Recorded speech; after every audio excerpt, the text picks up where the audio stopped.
There is certainly a lot to talk about when it comes to the new Mario Kart world, and a lot of things to analyze and speculate about when it comes to, the gameplay and everything. But out of everything I've seen about the game thus far, there's only really one thing that I am kind of outraged about, outside of, well, the price, of course. On a side note, I think that's awful and that it will actually be a bad thing for Nintendo in the long run, but this is kind of besides the point today.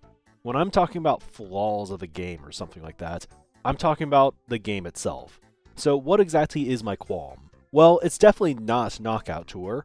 I think that it has a lot of potential, and even if they strike out on it, it's not going to be stopping us from playing traditional races. Many of you probably rationalize then that it must be gameplay related. Is the alleged lack of soft drifting my issue? Well, no. If you were to ask me if I wanted to see soft drifting return, I'd definitely say yes, of course, because having methods to charge mini turbos faster is a good thing that adds to the game's driving techniques a lot. But I've played former Mario Karts without soft drifting before, and they've been fine. To all the people saying that the gameplay looks simple now, I mean, of course, it's pre-release. It's not supposed to look developed yet. And I can't help but think that the people saying this can't remember how Mario Kart 8 Deluxe was perceived before launch. Like, it really shows. We all thought it would be much simpler than it actually was. So my issue actually comes directly away from the gameplay, and it is the point system of the game. And it's the one thing that I find hard to be kind of positive about. Usually everything else, it's like, there might be something there. This, I'm struggling with. Now, when we learned there were going to be 24 players in this game, this actually became a little bit of a hot topic. Since this is double the player count of Mario Kart 8 Deluxe, it felt like a fair assumption to say that first place might receive 30 points for a win. This was personally what I was hoping for, but some speculated that they might just do 25 for first, so a perfect Grand Prix would result in exactly 100 points. But what actually happened is, well, first still receives 15 points, and this was perplexing. It means that many players will get the same amount of points as other players, even if their results are better or worse, and well, I hate this. It means that getting 10th, 13th, and 16th is actually worse than getting 12th, 12th, 15th, and 15th again. The average placement is over a full spot higher in the first instance, by the way, and it means that if you get redded on the line and get second because of it, you are actually losing more points than had you been sent from 10th to 18th, and that's, well, insane. Now, imagine you're just in an online lobby and there's this guy that for some reason you just cannot stand. We've all been there before, choosing rivals arbitrarily because they happen to hit you on the first race of a worldwide session. We know how it works. You make it your mission to never lose to that guy from there on out. But now imagine you get the best of him at the end of a race. You throw a green shell forward through the air, and it lands on the dude's forehead. An absolute dime. You cross the line in 10th, which is now a pretty good placement. He finishes 12th, and you get the exact same amount of points for your efforts. The idea that some positions matter much more kind of bothers me. There's no difference between getting 6th and 7th, but there is a difference between getting 7th and 8th. Weirdly now, if you're in 7th place on the line, you're likely all about defense, whereas the guys in front and behind you are both about offense. And this is just really weird, to be honest. It's arbitrary. What makes getting 7th over 8th more worth it than getting 6th over 7th? Traditionally, shouldn't we want to incentivize getting higher placements like 6th always? In many ways, this is just against the spirit of the game in my opinion. It doesn't feel like Mario Kart to not get something out of passing someone. And well, it impacts how we might play in teams too, potentially. Traditionally, teams play is much more aggressive and focused on delivering hits over just purely playing defensively. This form of play rewards playmaking ability. Now, I've mentioned it before, but if you red shell someone and get redded normally, you both lose. If this happens in a teams match, it's technically just a trade. You're encouraged to try stuff there. That said, if some of these interactions do change final placements, but not the score, I feel like a lot is lost. And there will be situations where a team might very easily lose a match now, despite having a better average placement. Dare I say this might actually be common and a prominent form of luck in this game too. Maybe you happen to get hit at the end of a race, but luckily drop from 13th to 15th. That will result in no punishment and make the interaction effectively not matter, regardless of whether or not it was actually a good play that got you there. Now, I've seen some takes as to why it might be this way.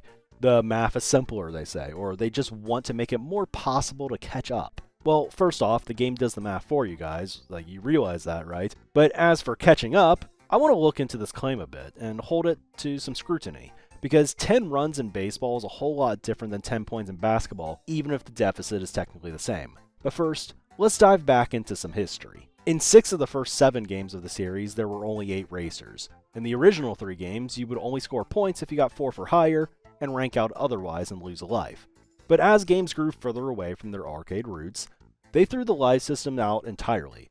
So from Double Dash onward, every player got a unique score specifically depending on their placement, and there was no such thing as a rank out anymore. The system that both Double Dash and DS used was the following. Notably, for people just trying to win in Grand Prix mode, it meant you could take a 4th place finish and still guarantee yourself a gold trophy as long as you finished first in the other 3 races.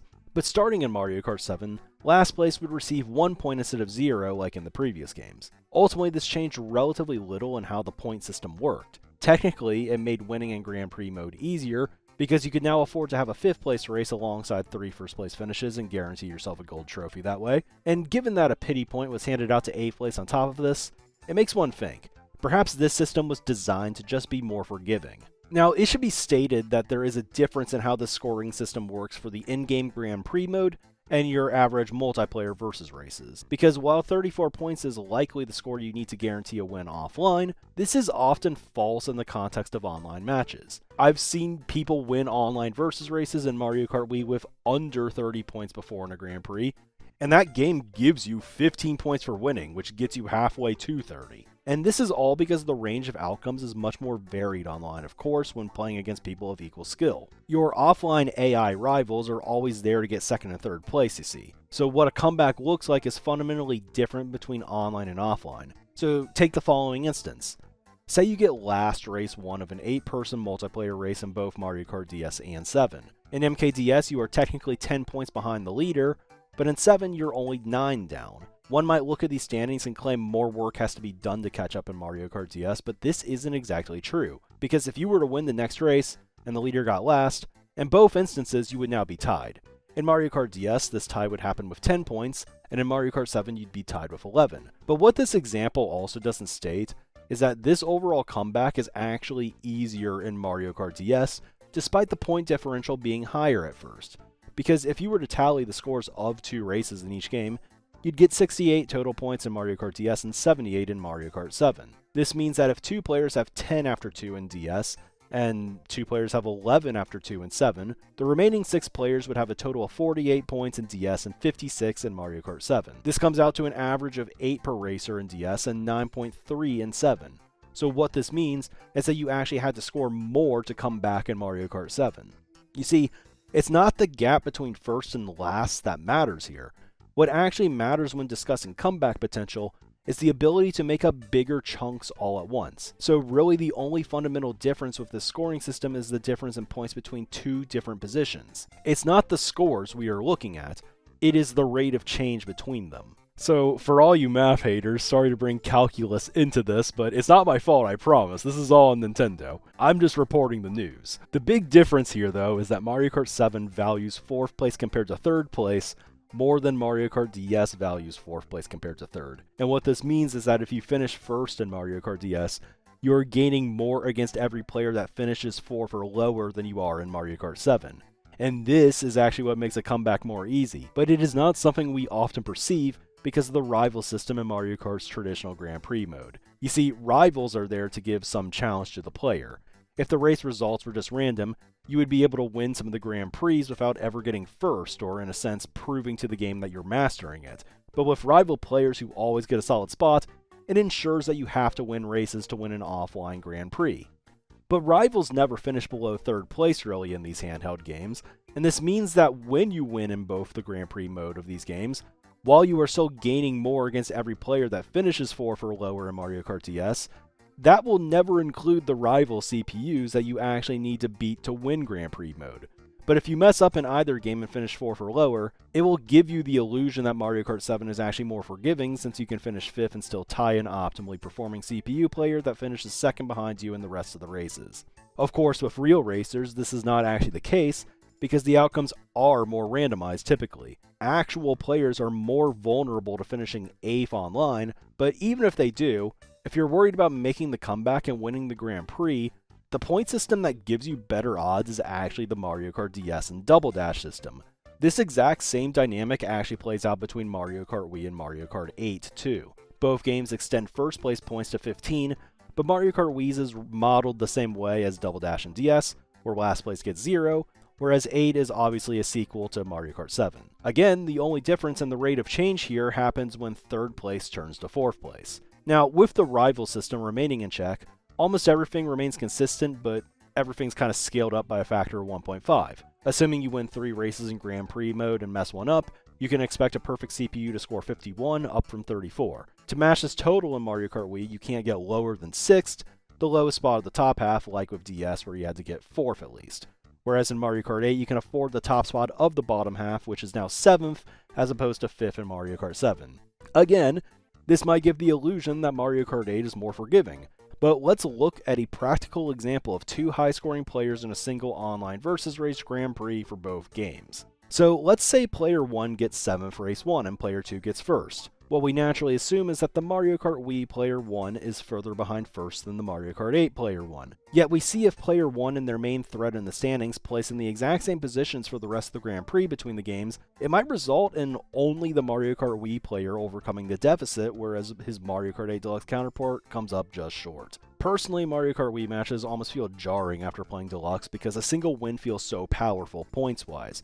But truly, the reason why the comeback potential actually feels stronger in Wii is because of the 4th place differentiation, if you will. Yes, it is true that coming back from more points down will happen much more in Mario Kart Wii, but it's also true that Wii puts you at a bigger points deficit to begin with, which does still factor into how doable the comebacks actually are. Remember, getting last place and then first place will tie you with a player who got first and last in both games. The games are mostly 1-to-1, in the sense that the same placements will always lead to the same answer on who beats who. That difference comes from how the game handles the difference from 3rd to 4th place. Now, I am not here to defend one of these systems over the other. I've done plenty of game comparison between Wii and Deluxe, and I don't need to add more to the comparison right now.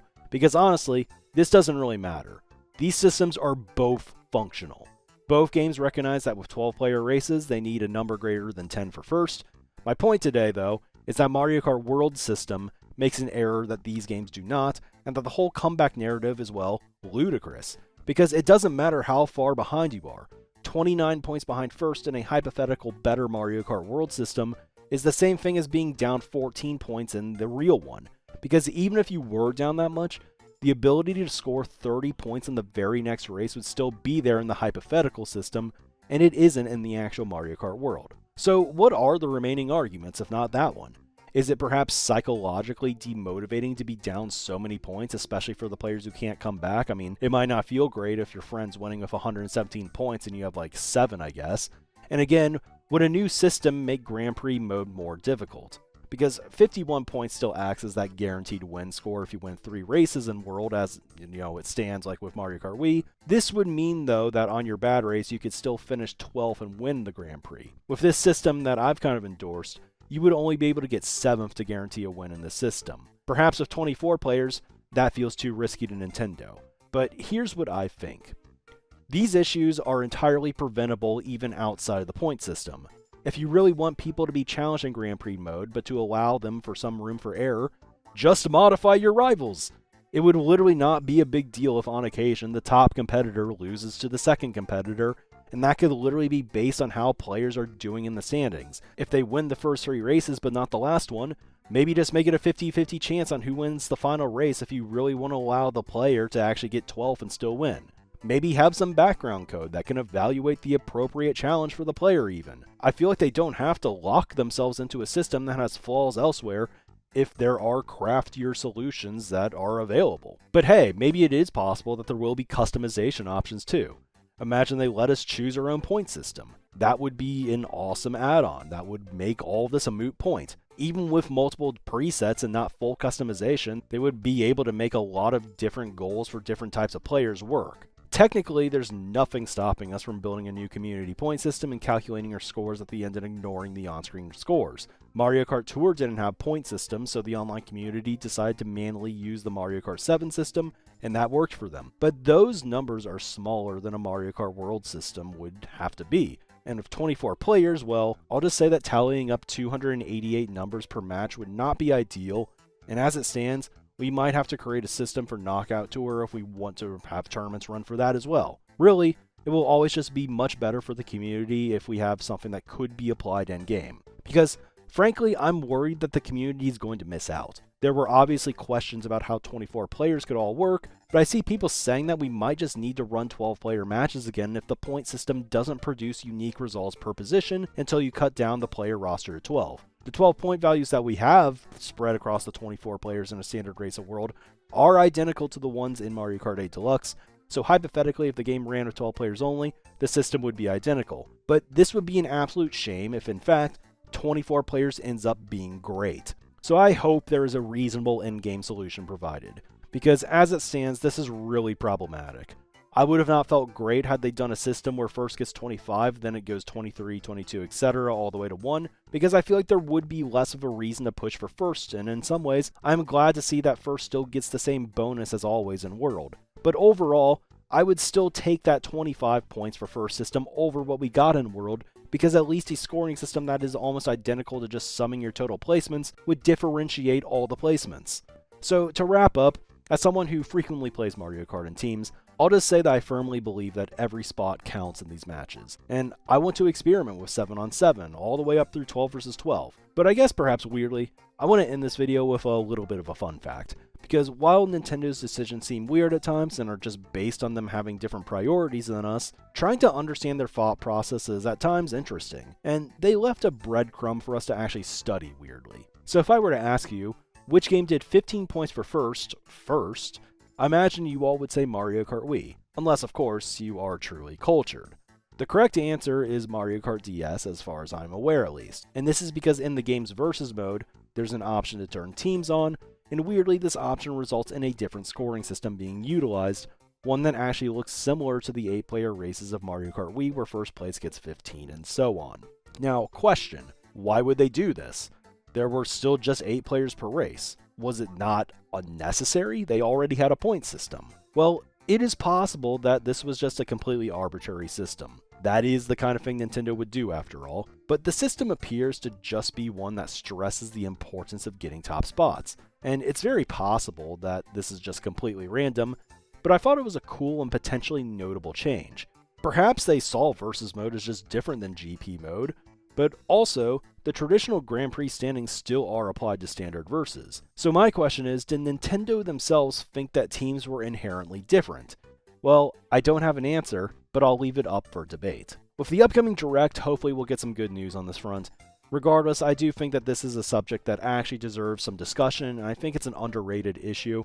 So if you are in the scene or just feel like this stuff matters in general, a like and a share is always appreciated around these parts. Thanks for making it to the end of this one. I know it's a lot of math again, and we'll be back tomorrow with some more fun stuff, that being the Retro Course discussion. See you all then, and have a good one.